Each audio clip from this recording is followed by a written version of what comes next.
this is What's Up 2090, and in today's video I'm doing a review of the Degen DE1103 handheld AM, FM, shortwave, midwave, SSB, and longwave radio receiver. Now, I'm going to say this right off the bat, this is one of the best handheld receivers out there. It's very, very sensitive, performs surprisingly well, even with a telescopic antenna, which are usually garbage.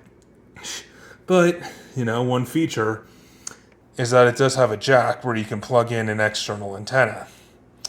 It also has a DX switch, and it also has a switch that will switch it over to DX mode or normal mode.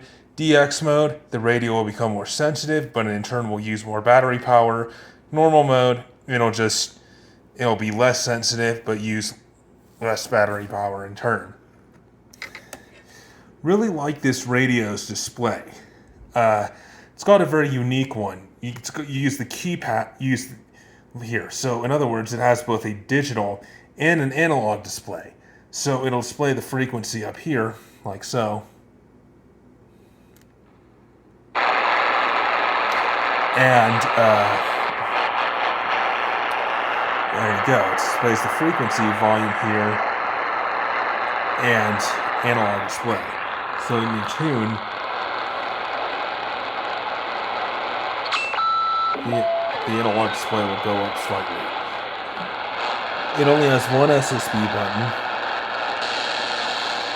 The one thing the only bad thing about this radio is that the controls are a little awkward when you're figuring them out.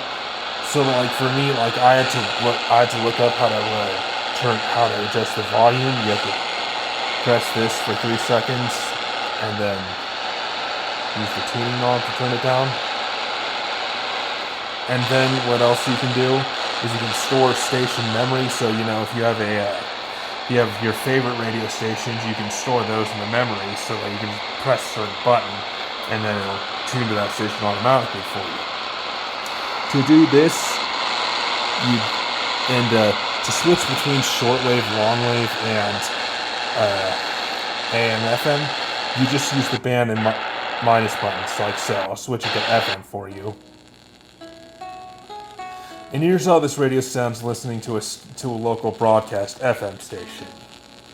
Now, I'll switch over to a shortwave station, step outside for a minute, and I'll put the link to buy this radio in the description, and then afterwards I'll let you listen to the shortwave station, and hope you enjoyed the video. Leave a like, comment, subscribe. This is What's Up 2090, and I'm signing off. Have a nice day, and I'll see you next video. End of the WWV broadcast and the 50 of the WWVH broadcast.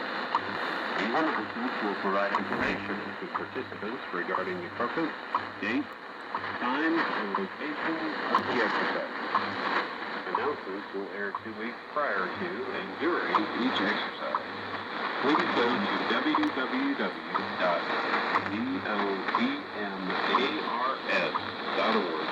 for more information.